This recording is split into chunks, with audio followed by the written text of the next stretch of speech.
why didn't Gigantic succeed? Why didn't Gigantic become as viral as Marvel Rivals? Why is it that some games, which look so amazing, or maybe even were first to the fight here? Like, did you know Gigantic was actually announced before Overwatch? Gigantic was kind of the first hero shooter, though it didn't technically fully release before Overwatch, but it was there, and it should have been, and not only first, but it should have been good, and it should have been great, and it should have been popular. Why didn't it?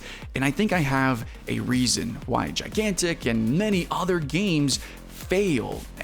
And in the end, I think Too Long Didn't Watch, it really comes down to disrespect, I think. A disrespect for the gamification, for the video game that's actually happening in your head.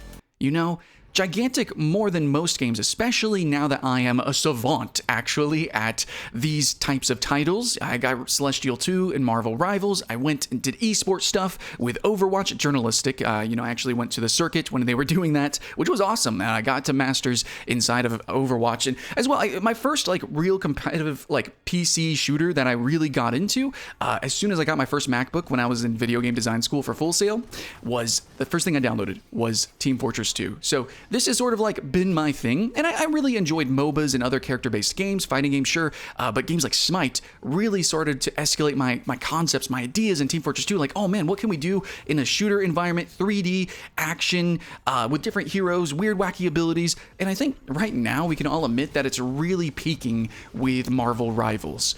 But the potential was always there for all the sorts of different games, and it doesn't even have to be a hero shooter, but I'm just saying that it's so clear with Gigantic that it utterly failed. And in fact, the gameplay footage that you're watching is me playing a bot match, because the game is actually on Game Pass, so if you have Game Pass, the game is free, you can jump in and play, and nobody is. Despite the fact that this game actually gets a lot of attention when anybody talks about it, because it looks so evocative, and there really is a deep emotion and love to the art and the idea, right? The possibilities of this game. People wanted it.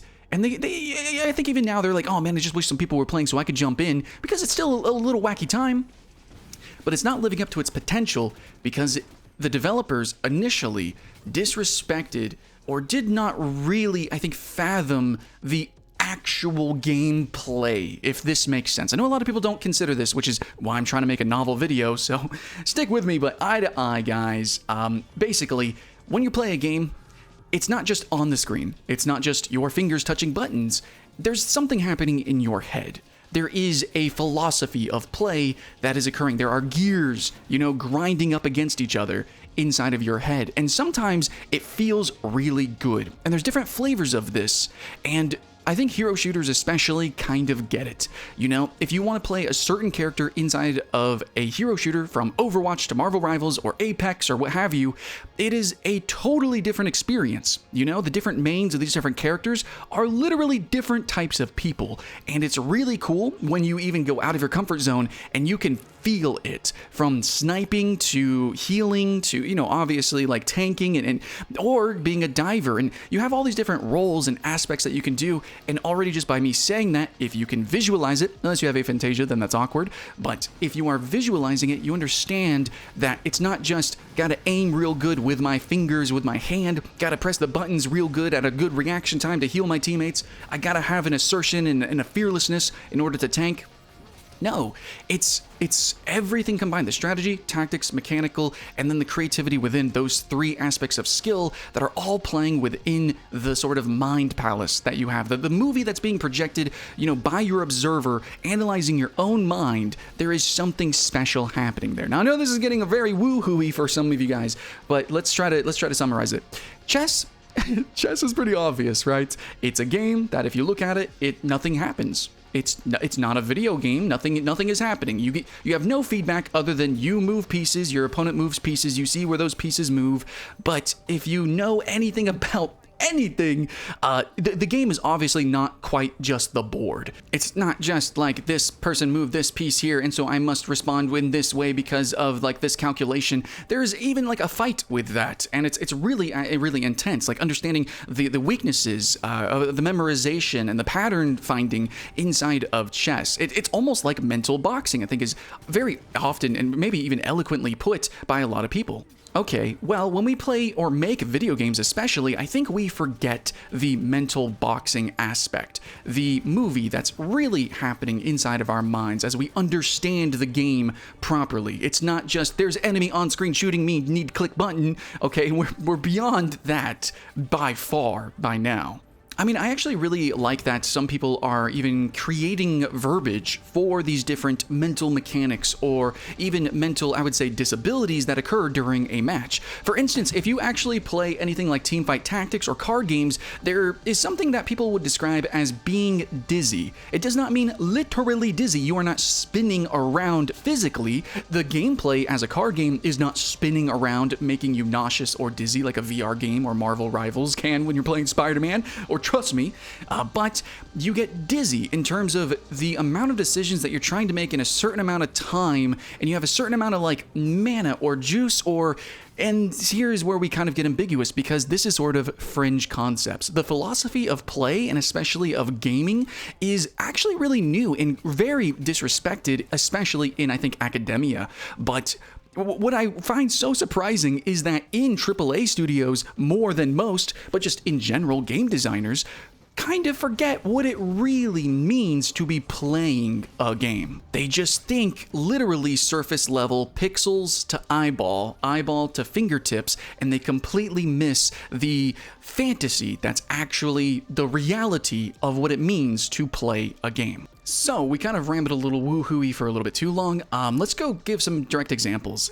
So in Marvel Rivals, when you are playing like Spider-Man or whatever, being dizzy is absolutely part of the gameplay. Like you have to kind of fight with yourself because you can move at like infinite speed. So that is your gameplay that you actually are utilizing. Inside of Gigantic, there is a disrespect for the power fantasy of the speed. My favorite character is Trip, and I thought it was really cool to actually utilize this character, but the whole time playing this match, I just was like, I kind of wish I was playing Spider-Man, where I could just press all my buttons all the time and just be Spider-Man. Here, I'm playing Trip, and just like in a short window, I kind of do a little tiny combo, and then I stop feeling like a lightning, like Killua type of character, like it gets a little less anime, which is what I want. I mean, we have fantasies of these classes, of these roles, or literally of these powers, and I just don't feel very powerful, and I don't feel very fantastic, and I don't feel like it's very true to the essence of what they were trying to do. And this is because of their stamina system, so you can't just dodge and do all the things all of the time. This is because of their cooldown system, which is maybe a little clunky and unbalanced, and overall, it's just the cohesive, like I want to use the word ecology here, actually, of all the different players, of the game elements, of like the different game phases, which really force you to be at certain places at certain times, because like the monster has to go and do a clash, and then you have to go to like the certain areas to respond to the enemy clash. It just feels like I don't have as much agency as I want to, in between literally not being able to press my buttons to even when I do press my buttons, is it, am I in the right place at the right time? Like I could get a kill here, but like does it even mean anything at all? Which is to an extent a point and I guess an element of skill in some of these games, you could argue, and debatably with the stamina system and the way they have their leveling ups, which, oh my god, let me just rant on that. You have to level up constantly in this game. So you don't really get a lot of time to have a breather. It's not between rounds where you buy items. It's not at a normal pace in a long-winded match where you like in Smite, where you can level up your abilities, or a MOBA. It really is just like this game is playing me from every aspect, telling me where to go, what to do, how to do it, rather than letting me create emergent experiences, which is all that I do in Marvel Rivals. You have no idea the toxicity that I encounter on purpose, because I play in such a weird antagonistic way as Loki, as Captain America, and definitely as Magic, where I am just always very annoying to everyone, including my teammates, in these games. Of course, I'm a Shaco, a support player in League of Legends. I think you're starting to get the picture. I like to play characters, and I like to have experiences that are aware and allow me to contend and participate inside of the mind palace, like basically of other players. I basically like to troll, is what I'm saying. I like to troll, and trolling isn't the only way to do this. okay? Like, there are very supportive ways of playing that allow you to do that, and I think Marvel Rivals does this. You know, if you want to provide security and safety, you know, for your teammates, being aware and respectful of their sentience, you can play Doctor Strange. But if you just really want to antagonize your team to play faster, at a faster pace, and go deeper than ever, and also really annoy the enemy team, then you just play Captain America, you jump around and throw your shield. And that's a totally different mental experience. Where in Gigantic, I don't think it goes that deep, even though they technically actually have more mechanics and more novelty in those mechanics than Marvel Rivals, than any hero shooter that has come. Again, Gigantic was the first to be announced. It doesn't respect the real gameplay that's happening. And so what ends up really happening is the game plays you. And so it gets very stagnant, very old, very quickly. And all the potential, all the possibilities that this game could have had is squandered. And so, yeah, that's what I want to say. Why is it that some games go like a lot more viral than others? And I think it's just an understanding of the real gameplay. That's why you see games like Repo blowing up, even though in so many ways it is utterly a clone of many other games that did blow up. It's just the certain genre that it's a part of has been more evolving and more aware of how players actually play. So just including weird voice effects and having voice being a big focus and playing with your friends in this very real, tangible, or I guess it's an ephemeral way, but in the way that we play video games, since it is all mental, it is tangible. I know it gets very confusing. Philosophy is dumb, but anyways, I believe that the best games that we've seen, regardless of graphics, of depth, of anything, I mean, this was a big thing when it came out, Vampire Survivors. You can look at it and be like, you don't even aim. All you barely do is move around just a little bit. The game basically plays itself. But no, it doesn't. Actually, a game like Gigantic plays itself, because even though you have agency, it basically forces you to work, it forces you to do things, certain times, certain things, etc. We talked about that.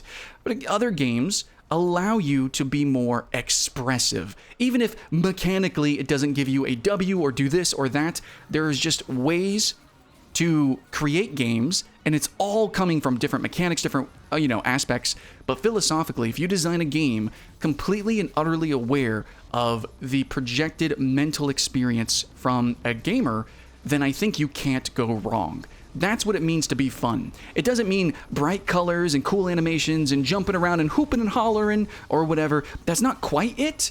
Of course, that's how you can get the fantasy of the power, heighten it. Absolutely, we want that. We want these amazing graphics. We want this art style. We want more, but we want something first. Something of actual context that we can actually have and chew on in our minds has to happen. I mean, when movies and freaking books are more interactive cerebrally, mentally, there's actually something to really think on and chew on, then versus a video game, and actually versus most video games, then we have a problem. And I think that's what we're sort of starting to realize. Yes, we've had innovations in graphics, and we've had innovations in mechanics, and innovations in genres, and lots of other things that have been cool. But I think as gamers, because you have to realize we're the first generation that is growing up with this. Video games and this idea of play taken seriously is brand new. This is utterly new for humanity, for debatably sentience in the universe. But anyways,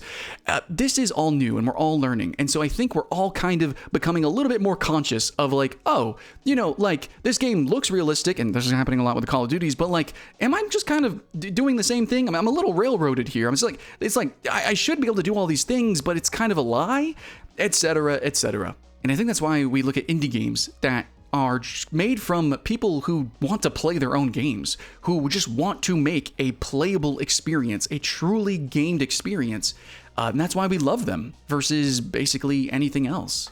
So moving forward, for me personally, as I make games, which I am actually, I'm making this crazy anti-cooking goblin game. It's gonna be ridiculous, right?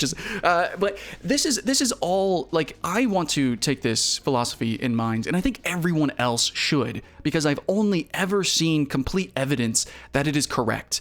And saying it out loud feels very preachy and gospel-y. It just feels right, and I don't think many people are going to contend with that. For one, that it's good to focus on the mental play that's happening But also second that very likely that most games that have come out recently are just completely devoid of that proper interaction in their development. They're not making it, they're making a game because like, oh, they want to make a game with this type of art style. They want to make a game that's like, oh, you know, their favorite game was an FPS, so like I want to make an extraction FPS just like them.